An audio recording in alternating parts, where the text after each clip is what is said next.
mabuti ang Diyos sa buhay ng bawat isa sa atin kasi ano po, talagang hindi po natin mabilang yung lahat ng kabutihan ng Lord sa ating mga buhay.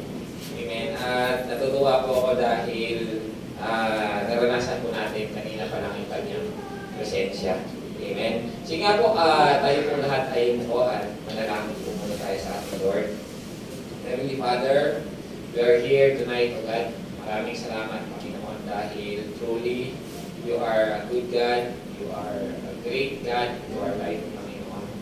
Lord, maraming salamat, O Lord, dahil naranasan po namin palagi ang iyong presensya. And on this fourth day, O Lord, of aming prayer and fasting nights, O God, we believe, O Lord, that you are here in the midst of us, O Lord. We know that you are here. Ikaw po, Panginoon, ay sumasama sa amin na hindi po kami, O Lord, lalabas sa lugar na ito na yung mga na presensya ay amin hindi maranasan sa aming buhay. Fill us, O Lord, with your Holy Spirit, O Lord. Fill us with your yung presensya mo, Panginoon, sa aming buhay. Use my life, O Lord, for your glory alone. At hayaan niyo po, Panginoon, na yung mensahe, O God, na gagamitin at ituturo sa amin sa gabi ito ay ito, Panginoon, ay magbukaw at mas lalo mong magpalagot sa amin sa pananampalataya. Thank you for everything, God. We pray. Amen. Amen. So, kapan po natin ang ating Panginoon at amen. So, ako po yung na-assign ngayon for ating exhortation.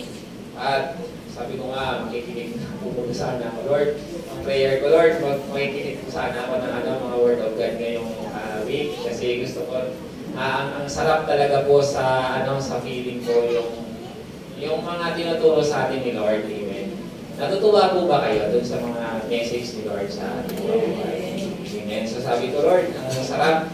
Sabi ko, Lord, sarap po talaga na yung 2024 ay unahin ka sa aming mga buhay at tunay na napakabuti mo sa buhay ng bawat isa sa amin. So, ganun tinawag ko ni Pastor. Dahil po ako. Yun po. So, hinaan ko lang po. So, yun po. Tayo po ay darako po sa salita ng ating Panginoon. Sabi po doon sa akin pong i-share sa inyo is 2024 po ay sabi po doon, trials prepare us for revival.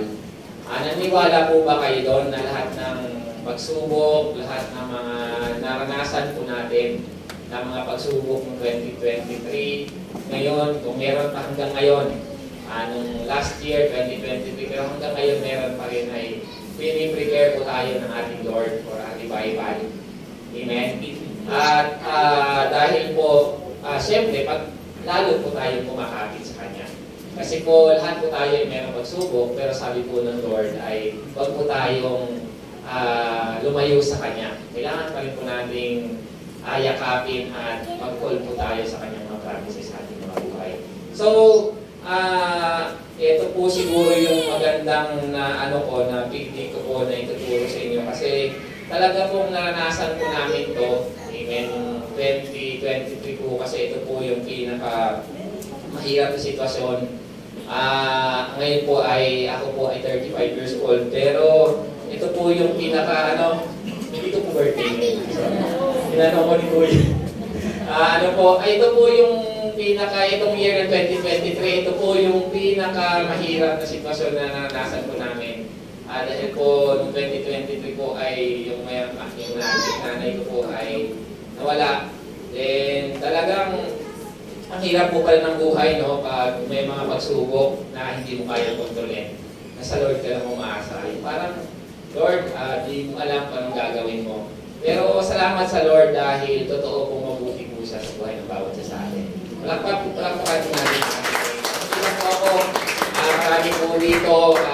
Marami pa pong mga pagsubok na naranasan. 2023, talagang failure, ano bang mga naranasan po natin, ano pa po ba, may mga nawalan na family members sa family. At yung mga bagay na nagbigay sa atin ng talagang parang susuko na tayo, pero ano pa rin tayo, yung mayakap pa rin po tayo sa pangako ni Lord sa ating mga buhay. Eh talagang, andun po yung sabi po ng ating Panginoon, God is preparing us for a revival.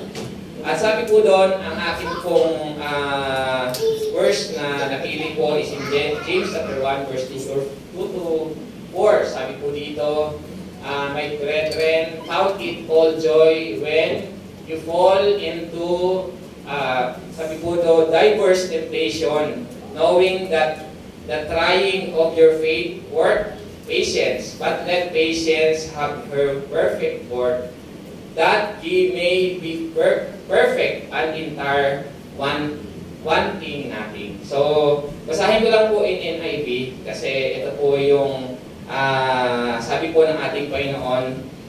In verse 2 po, consider it pure joy, my brothers, whenever you face trials and many kinds, because you know that the testing of your faith develops perseverance.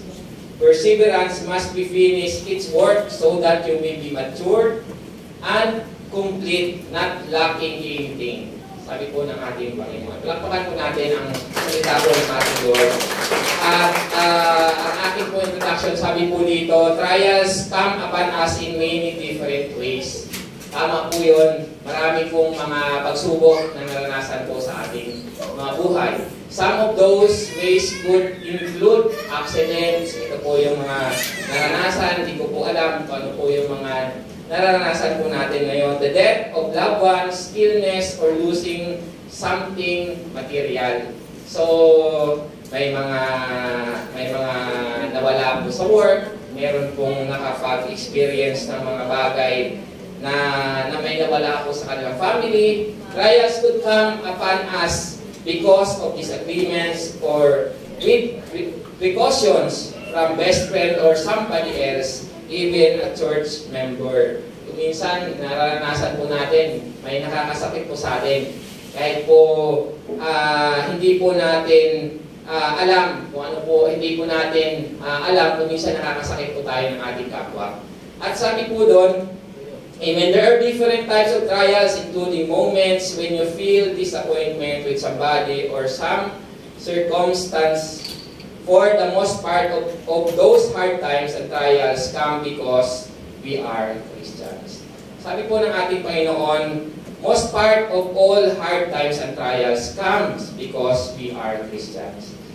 Akala po natin nung tayo po ay, nung tinanggap po natin ang ating Panginoon bilang Diyos at Panginoon ng ating buhay, exempted po tayo sa trials. Sabi po ng ating Panginoon, hard times, trials come because we are Christians. Baka gusto niyo pong, baka sabihin niyo, Lord, ganun po pala talaga. There are a lot of mga challenges and trials po tayong mararanasan. Kahit po tayo ay Kristiyano. Naniwala po ba kayo doon? Pero sabi po ng ating Panginoon, pinangakuan po tayo ng ating Lord in James chapter 1 verse 2 to 4 that we need to count it joy when you fall into trials. Sabi po doon, we need to bilangin daw po natin at hindi naman po tayo natutuwa doon kung ano po yung nararanasan natin. Hindi po tayo natutuwa dahil may nawala po doon sa mga taong mahal natin sa buhay. Ang sinasabi po ng ating Panginoon, we need to count it and isipin po natin kung gaano po kabuti ang Lord. Sa lahat ng bagay na ating naranasan ay nandito pa rin po tayo, tumatayo dahil alam natin na mayroong Diyos na sumasama po sa atin. Palakpakan po natin ang ating Panginoon. In 1 Peter chapter 4 verse 12 po, Beloved, think it not strange concerning the fiery trial which is to try you as though some strange things happen to you. Don't think that this trial is for you because it is for you. Kung minsan po, tinatanong po natin sa ating sarili, Lord, bakit ako yung nakakaranas ng mga ganitong pagsubok sa aking buhay? Lord, baka hindi para sa akin to. Ang sabi po ng ating Panginoon, that is for you. Talagang, yun po yung para sa'yo. To fix you, to change you. At sabi po doon, sinabi po dito, to fix you or to change you. Kasi kung minsan, may mga bagay po na kailangan pa po natin baguhin sa ating mga buhay. Kailangan pa po nating ayusin sa ating mga buhay. At sabi po doon, at ito po ay, ito po yung, sabi po, amen? To fix you or to change you. Some people call this, hindi po nila mga bagay na hindi po nila nararanasan, ipadlak po sa kanila. Then, sabi po doon, it is nothing do we lack it, of course, because we are Christians. And as such, we need to face one trial or persecution at a time. We need to face it. We need, sabi po ng ating Panginoon, kailangan nating harapin lahat ng pagsubok na naranasan po natin sa ating mga buhay. At sabi po doon in 2 Timothy chapter 3 verse 12, ye and all that will live godly in Christ Jesus shall suffer persecution. Talagang pag tayo po ay sumusunod sa ating Panginoon, ay tayo po ay makakaranas ng mga bagay na tayo po ay ipi-persecute, tayo po ay makakaranas na i-challenge po yung ating pagkakilala sa ating Panginoon. And we will suffer persecution because we are determined to live a godly life with Christ. Tayo po ay makakaranas ng mga pagsubok sa ating mga buhay, mga challenges, because we are determined to live a godly life. Tayo po ay nakadetermine, tayo po ay nakatakda na mamuhay na tayo po ay malapit sa ating Panginoon. Satan is very angry with us. Is going to use somebody, he can, even our families, to give us hard time. Those are loyal and obedient to God will be persecuted. Kung minsan po, nakakaranas po tayo kahit yung ating mga mahal sa buhay ay tayo po ay napipersecute, tayo po ay nagkakaroon po ng mga suffering or trials sa kanila. At pag inisip po natin kung ano po yung mga bagay na yon, pag tayo po ay kumapit sa pangako ng ating Panginoon sa ating buhay, we can endure it. Naalala ko po nung si Job po ay nakaranas po siya ng pagsubok, matinding pagsubok sa kanyang buhay. Siya po ay nawalahan ng kanyang kayamanan, nawalan po siya ng kanyang mga mahal sa buhay. Halos po ng lahat sa kanya ay nawala nung siya po ay nagkaroon ng pagsubok sa kanyang buhay.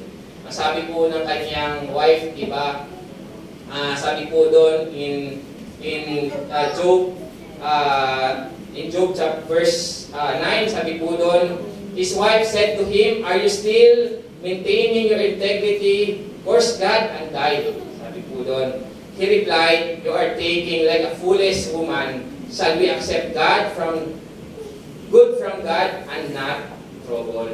Kung minsan po, may mga bagay po na nag-encourage pa po sa atin na tayo po ay parang aayaw na tayo dahil sa mga pagsubok na ating nararanasan. Pero ang sabi po ni Job,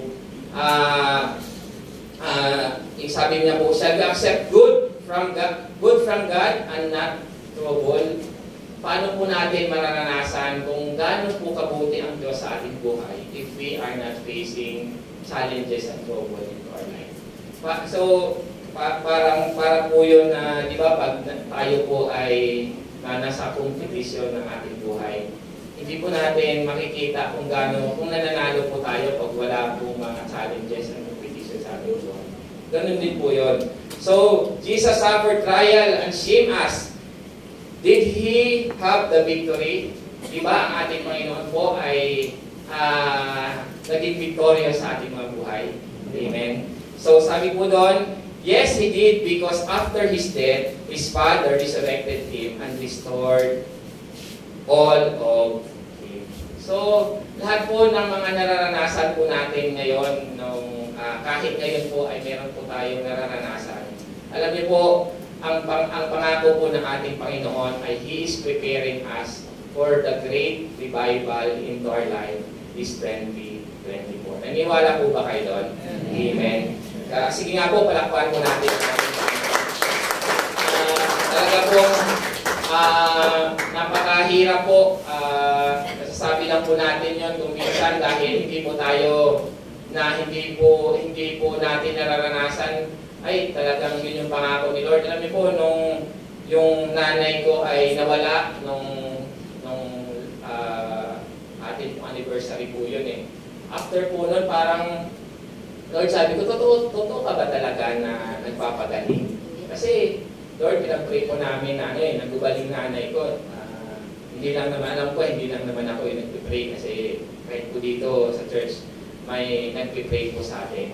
Kaya po sabi ko noon, Lord, parang hindi ko kayang isipin na mawawala na yung nanay ko. Pero nung time po na yon, nung after po na siya po ay nilibing na, nung doon po sa province, yung parang yung faith ko kay Lord, parang nabawasan po nung time na yun. Pero nung ako po ay naka-attend ulit ng revival, at nung narinig ko po yung mensahe ni Brother Eddie na talagang pag nakatakda na, ay sabi po ni Brother Eddie doon, ay wala na po tayong magagawa.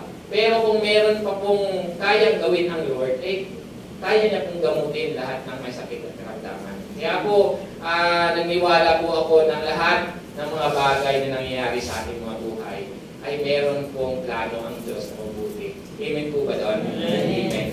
Sige po. So, sabi po dito, 4 points to help turn our trials into triumphs. Ito po yung mga 4 points po na tinuro po sa akin para po lahat po ng mga pagsubok na atin pong nararanasan ay maging triumph at maging ma-revive po tayo. Unang-una po na tinuro sa atin ng ating Panginoon in James chapter 1 verse 2 to 4, ito po yung pangako ng Lord is count. Sabihin nga po natin count.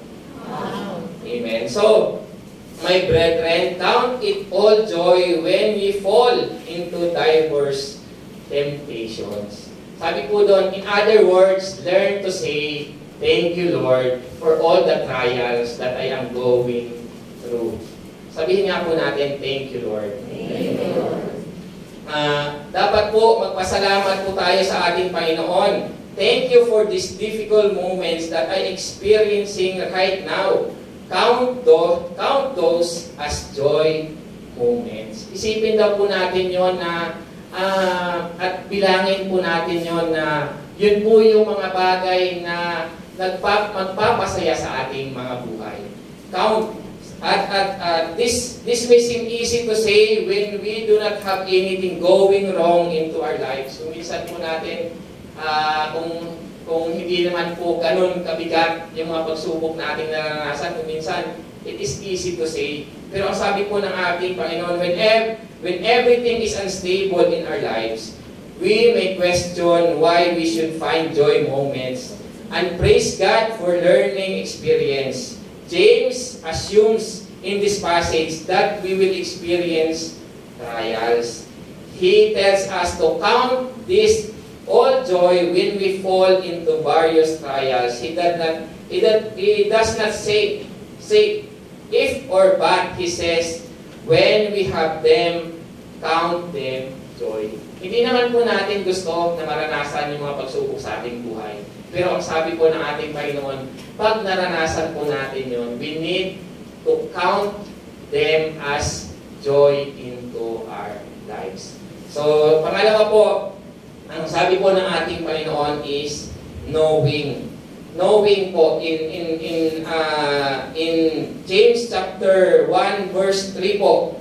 Sabi po doon, knowing this and trying of your faith work patience.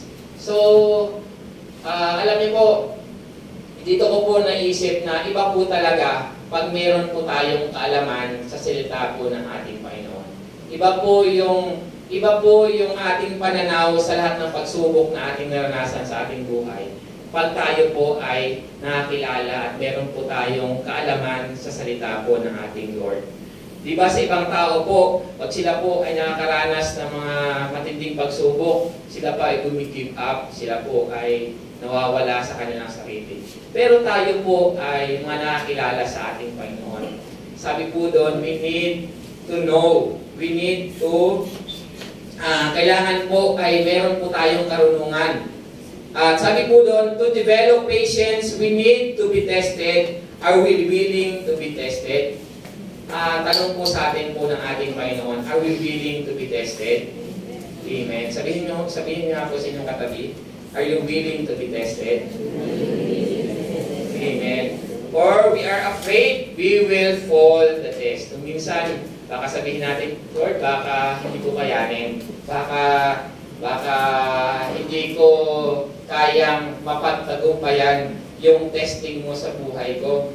We must willingly open ourselves for the testing of the Lord. In that way, we will develop patience to be citizens of the kingdom of heaven.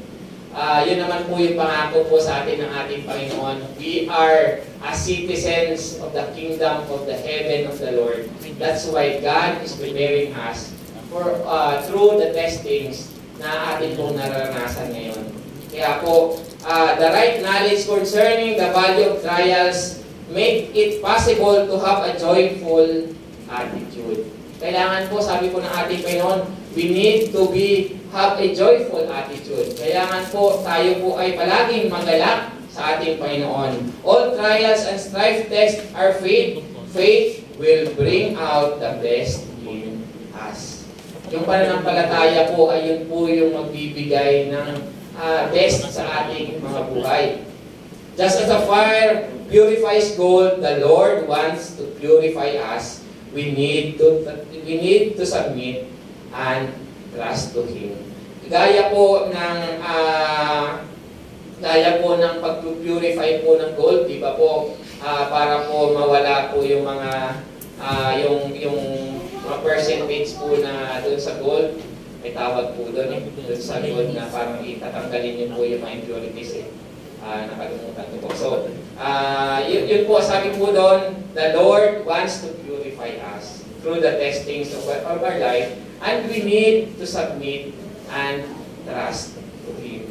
This, in 1 Peter chapter 1 verse 7, this have come so that the proven genuineness of your faith, the greater worth than gold, which perishes even through the refined by fire, may result in praise, glory, and honor when Jesus is revealed.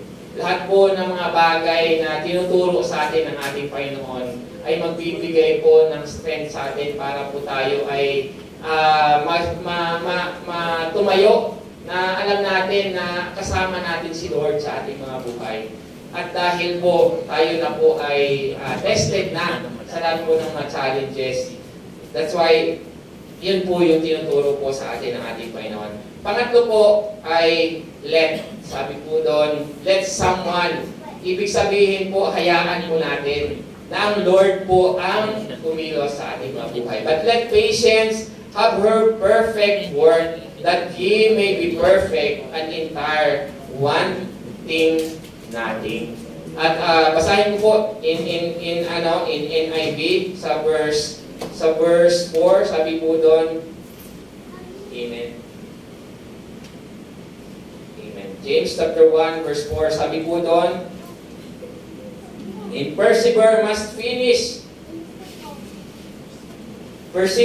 must finish its work so that you may be matured and complete, not lacking anything. Tayo po ay magiging kompleto, tayo po ay lahat po ng mga bagay na yun ay naranasan na po natin. Tayo po ay hindi po yung ibig sabihin hindi po tayo yung wala po tayong alam dun sa mga bagay na yun, because the Lord is yun po ay itinuturo po sa atin ng ating Panginoon. When we have experienced and overcome all trials and tribulation in our paths, the Lord will declare that there is nothing missing in us. Ang ating Panginoon po ay dinideklara na wala sa ating mga buhay. When we see the Lord face to face, the only thing that we will be able to say, praise the Lord. He is working in me. Sabihin nga po natin, praise the Lord, He is working in me. Alam niyo po, napaka-sarap po pakinggan na sa lahat po ng bagay na ating nararanasan, ay andun pa rin po yung ating pagpupuri at pananatili sa presensya po ng ating Panginoon. Dahil po, yun lang po rin yung ating kandungan, di ba? Yun lang po yung nagbibigay sa atin ng pag-asa, yung pangako po ng Lord sa ating mga buhay, di ba nga? Sabi nga po doon sa kanta, anumang pagsubok man sa akin dumating, Diyos, ika'y mamahalin pa rin. Amen. So, anumang pagsubok po yung ating nararanasan, para po akong nagdudula pag kumakanta. Amen. Talagang ano pa rin, mahawakan pa rin po natin yung pangako ni Lord at mamahalin pa rin po natin sa habang buhay sa ating mga buhay. Amen. Pang-apat po, at malapit na rin po ako matapos, ask. Sabihin niya po natin, ask. Ang sabi po ng ating Lord, we must learn to trust and have faith with no doubts in the power of the Lord. We need to trust. Kailangan po nating matutunan na magtiwala at manampalataya po sa ating Panginoon with no doubts. Dapat po walang doubt. Wala pong anumang pumapasok sa ating isip na hindi kayang gawin ng Lord yung mga bagay niyon. In Romans chapter 8 verse 26, sabi po dito, in the same way, the Spirit helps us in our weakness. We do not know what we are ought to pray, but the Spirit Himself intercedes for us through wordless groans. Kung minsan po, hindi natin alam kung ano po yung ating sasabihin, hindi po natin alam kung ano po yung ating ipapanalangin sa ating mga buhay. Pero, andun po yung banal na Espiritu na nagtuturo po sa atin kung ano po yung ating mga gagawin. We should ask the Lord for whatever we need. Ask Lord for patience, for understanding, and for wisdom to deal with everything.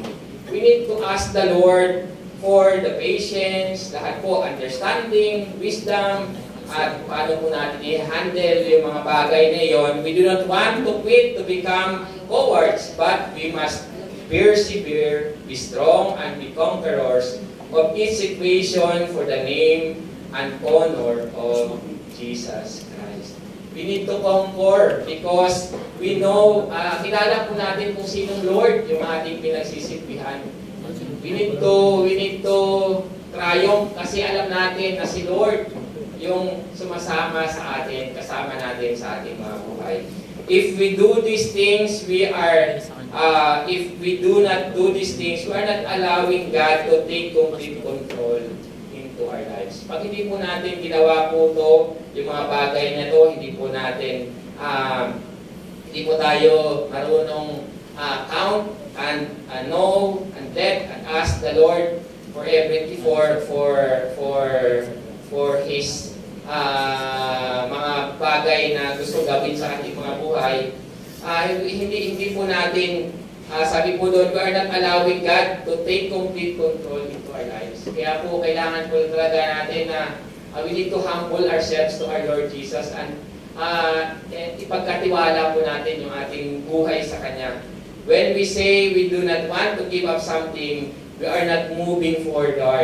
Day after day, the same thing will come into our minds. When we become Christians, we are not holding anything back that will block our growth. We will let go of it all. Yung mga bagay po na nagbigay sa atin ng sama, nagbigay sa atin ng mga bagay na tayo po ay nag-give up at nalampasan po natin yun, kailangan wag na po natin balikan yun. Kailangan po pagkatiwala na natin yun sa ating Panginoon. At sabi po doon, we need to grow. We need to grow with our Lord Jesus Christ, especially our relationship to Him. Amen? Sige nga po, palakpan po natin ang ating Panginoon. In conclusion po, God watches you closely through the trials. Ito po yung pangako po ng ating Panginoon. God watches you closely through the trials. Keep your eyes firmly fixed on God and trust Him to lead you. He will refine until His image is seen on you. Kung minsan po, tayo po ay tinuturuan po ng ating Panginoon para po yung kanyang imahe, yung kanyang ay makita po sa ating mga buhay. That's why, sabi po doon, we should be reminded na ang ating Panginoon ay palaging nakatingin sa lahat po ng naranasan po natin sa ating mga buhay. And if we will do this, alam ko po na this 2024, we will be revived. And God is preparing us para doon sa something na great sa ating mga buhay dahil nalampasan po natin, kasama po natin ang ating Panginoong Jesus. Yun lamang po, and to God be all the glory. Amen. Amen. Tayo po lahat ay tumayo at tayo po ay manalangin sa ating Panginoon at magpasalamat po tayo sa Kanya. Maraming salamat. Hallelujah, Lord. Sige po, tayo po ay mag-worship. Amen.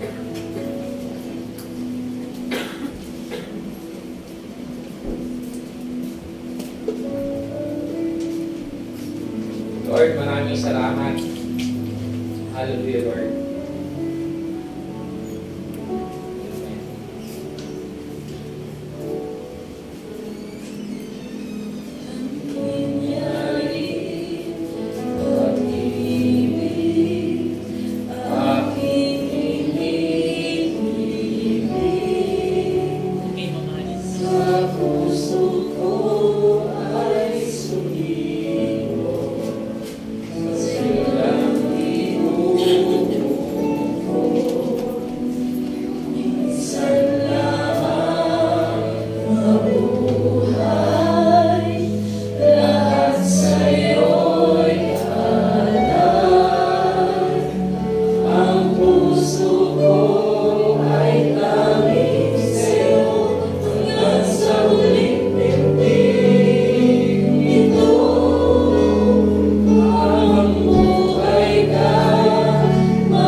Truly, O God, in this word, O Lord, there's a lot of challenges, there's a lot of trials, O Lord, mga pagsubok sa aming mga buhay.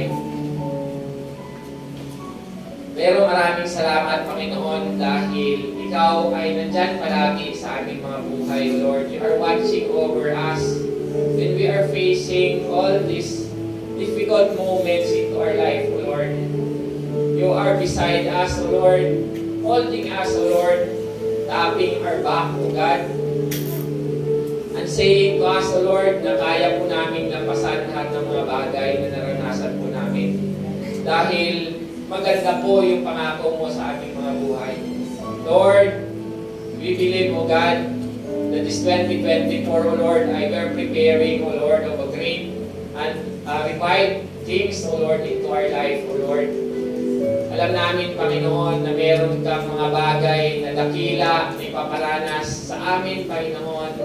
Meron kang bagay na ipapakita, ipaparanas sa amin ng mga kamangha-manghang bagay, O Lord. And you are preparing us right now, O Lord. God, teach us, O Lord, that we are always holding to you, O Lord. You're always holding into your promise into our life, O God. Samahan niyo po kami, Panginoon, at hayaan niyo po, Panginoon, ang bawat isa po sa amin, O Lord, na nandito ako. O God, I pray, O God, sa aking mga kapatid na nandito. Lord, revive us, O Lord. Strengthen each and every one of us, Panginoon. At ikaw po ang sasagot, O Lord, sa lahat ng mga panalangin ng aking mga kapatid, O Lord. Thank you for everything. In Jesus' name we pray. Amen. Sabi dun sa binasa natin kanina, consider it pure joy, my brothers, whenever you face trials of many kinds. Sabi dun sa isang translation, count it all joy. Amen? Whenever you face trials, sabihin nga natin, count it all joy. Bakit? Kapag joy, because you know, una, who is with you in those trials. God is our refuge and strength. Sabi doon, a very present help. Sabi nga natin, very present. Hindi lang sinabi present, no? Very present. Sabi sa Psalm 46, God is our refuge and strength. A very present help in trouble. Therefore, we will not fear, sabi doon, though the earth give way, and the mountains fall into the heart of the sea. Sabi doon, though its waters roar and foam, sabi doon, and the mountains quake with their surging. We will not fear, because God is our very present help in trouble. Amen. Sino po dito ang nakaranas ng trouble pagkatapos naranasan niya yung katapatan ng Diyos? Kung nagawa ng Diyos iyan, mga kapatid, in the past, there is no reason that God will do it again. Amen? Kung ang mga troubles natin, sabihin na natin na mas malaki yung trouble ko ngayon. Ang ibig sabihin niyan, God is preparing you for a bigger blessing in your life. Amen? Yung mga pinaparanas ng Panginoon sa atin, ang sabi ng Bible, di ba? God is faithful, there is no temptation that sees you except what is common to man. Amen? Wala pang mga pagsubok na dumating sa buhay ng isang tao except what is common to man. And God is faithful, sabi ng Panginoon, because He will help you through those troubles you are facing. Amen? God is reminding us again, mga kapatid, right now, to count it all joy. Because counting our troubles joy is signifying that we are fully trusting God in all this journey we are facing. Amen po ba? Amen. Ngayong oras na ito, let's close our eyes. Mga kapatid, ngayong oras na ito, I'm going to invite everyone na meron kayong hinaharap na anumang trouble sa inyong buhay. Ngayong oras na ito, God is saying to you, magkaroon ka ng perspective sa mga troubles na yun. Instead of being anxious, instead of worrying, instead of being upset, instead of being troubled sa mga troubles na yun, ang gusto ng Diyos pagkatiwalaan mo siya. And consider those troubles pure joy, because those troubles will bring you near and will bring God nearer to your life. Ngayong oras na ito, as we sing the right song, lapit tayo dito at sabihin natin, yes, Lord. May trouble ako, pero ito ay pinapasa ko sa iyo, and I will count in all joy. Sige po, just come forward. Lahat na mayroong trouble na sinasabi sa Panginoon yun, yes, Lord. Count all these troubles joy for your glory. In the name of Jesus.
Joy of my desire, all-consuming fire, Lord of glory, Rose of Sharon, rare and sweet, you are now my King, comforter and friend, wonderful, so beautiful you are to me. Lagi mo titignan ng Diyos na He is our comforter. He is so wonderful. Yes, He is so beautiful.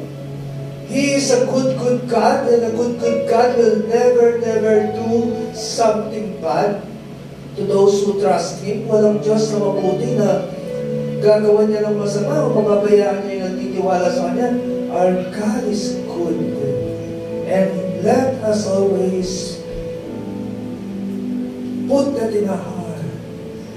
I worship you. Yes, even in these troubles, in the midst of trials, we will worship you. Worship Lord.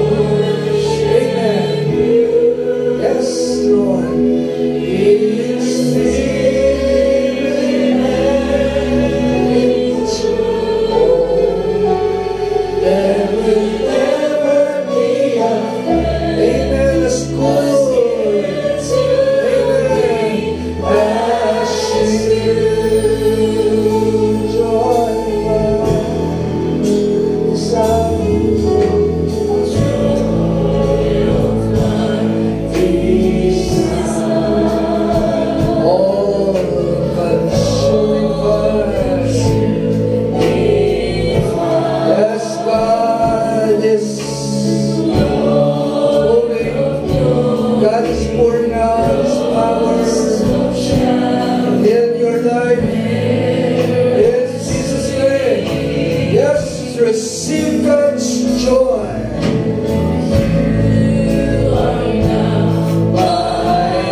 God, yes, personally touching you now. Yes, God's embrace is upon you right now, assuring you that in all the things that you are experiencing right now, He is in perfect control. He is with you in our life. Naranasan na natin na ano bang bagay na pinagkakatiwala natin sa Panginoon. Walang mahirap para sa Diyos. There is no reason for us not to trust God at this moment. He has been faithful. He will always be faithful. He has been so good. Sabi ng Bible, God is good to all those who trust in Him.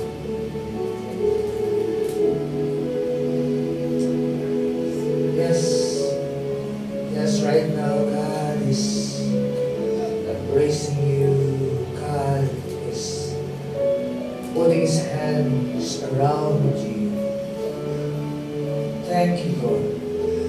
Bless you, God. Amen. Amen.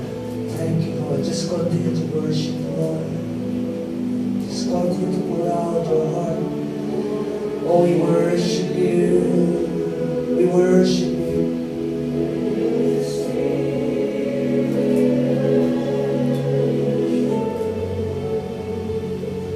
Thank you, Jesus. Hallelujah.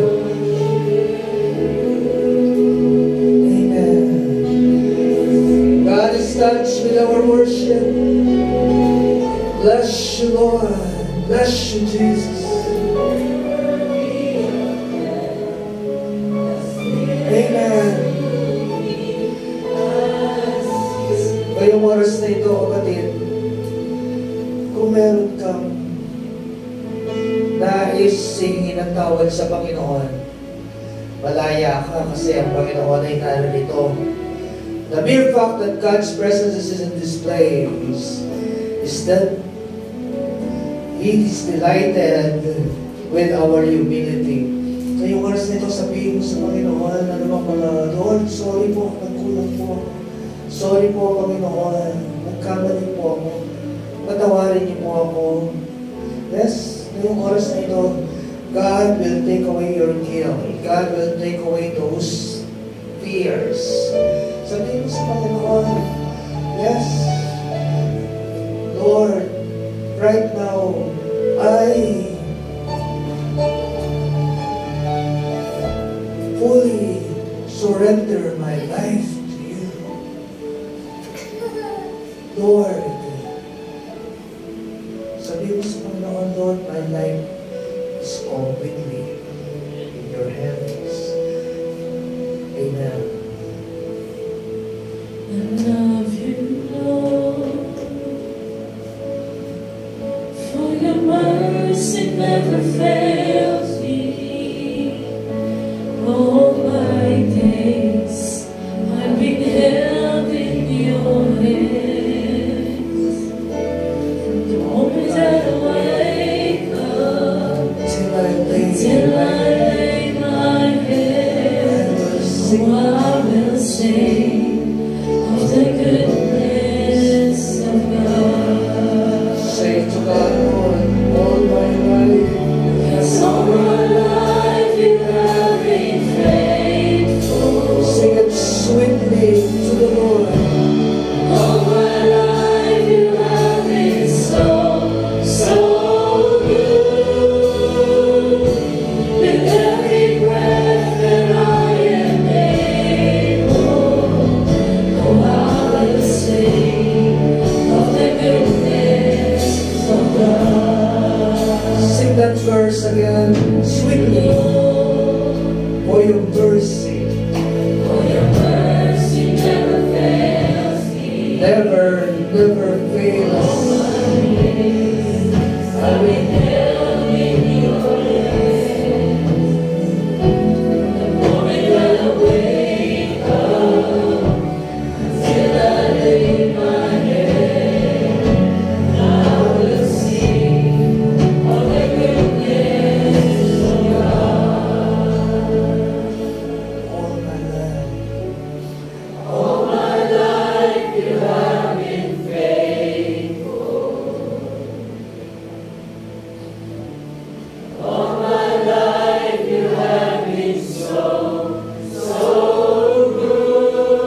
have lived in the goodness of God. Sing it again, I love your voice. I love your voice. You have led me through the You fire. have led me through the fire. In the darkest night, Darkest night. you are close like no other. Like no other. I've known you as a father. As a father. Amen. Know you as a friend. I have lived in the goodness of God. All has lifted the Lord. All my life you have been faithful. All my life you have been so good. Every breath that I am able, I will sing of the goodness of God. Your goodness, amen. Your goodness is running out, it's running out to me. Your goodness is running out, it's running out to me.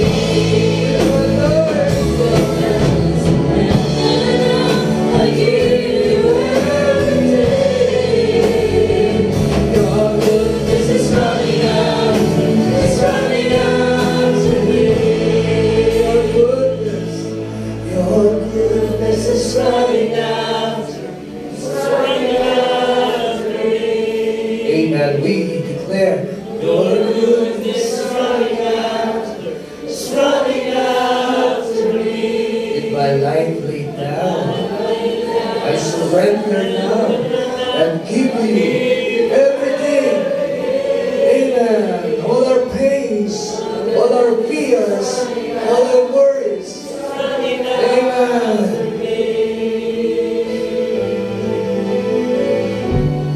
All my life you have been faithful. All my life you have been so, so good. With every breath that I am able, I will sing of the goodness of God. I will sing of the goodness of God. I will sing of the goodness of God. Lift up those strong prayers. Hallelujah. Amen. Amen. Amen. Praise God. Amen. Amen.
Salamat, Panginoon, sa gabing ito.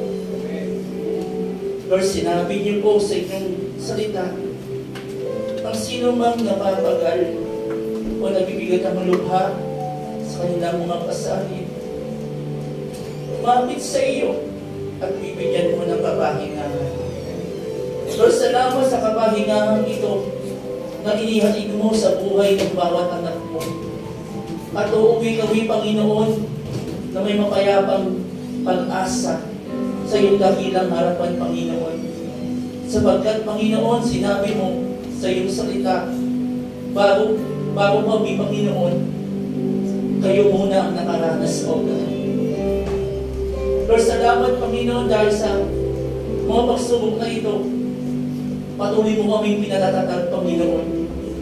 Patuloy mo kaming bibigyan ng pag-asa at lumaban pa sa aming pananampalataya buhat sa iyo.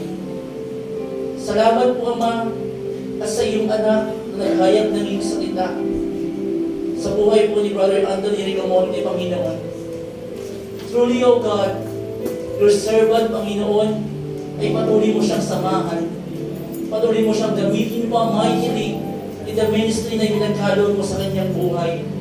Lord, bless their beloved, O God, sa buhay ni Ate Jessica, Panginoon, at ang kanyang supling, O God, na si AJ, Panginoon. Lord, I pray, bless the whole Ricamonte family at ang kanilang mga nasasakupan, Panginoon. Patuloy niyo po silang lingapin at pagpalain, Panginoon, sa pangalan ng aming Panginoong Jesus. Lord, I pray also ang buhay ng aming pinakamamahal na pastor, sa buhay po ni Pastor Ricky. Lord, truly, Panginoon, na ang iyong abang lingkod na ito ay patuloy mo pong samahan, gabayan, Panginoon, sa kanyang lakarin, O God, at sa lahat ng minimiti niya, Panginoon, sa ministeryo pinagkatiwala mo sa kanya. Lord, patuloy mo po itong ikat, O God, sa pangalan ng aming Panginoong Jesus. Salamat po, Ama, at sa mga anak mong dumalo sa gawain ito, Ama. Alam ko, Panginoon, sa paglabas namin, O God, ang lahat ng panalangin namin, Panginoon, ay patuloy mo ng sinagot, Panginoon, sa pangalan ng aming Panginoong Jesus. Lord, salamat po, Ama. We send your word, O God, in Mark 11, verse 24, Panginoon, na kung kami ay mananalangin, kami ay magtiwala na tinanggap na namin ang aming mga panalangin, at ito po ay isa sa aming Panginoon, sa pangalan ng aming Panginoong Jesus. Salamat po, Ama, at patuloy nga, Panginoon, patuloy namin iniiwan ang lugar na ito na may kapayapaan, Panginoon, at pag-asa, Lord. Sapagkat sinabi mo, Panginoon, sa iyong salita, na ikaw patuloy na mananahan sa lugar na ito, Lord. Salamat sa iyo ang kalwatian, sa iyo ang patuloy pagsamba, sa pangalan ng aming Panginoong Jesus, sa lahat ng anak ng Diyos ko, na nagsasabi po namin.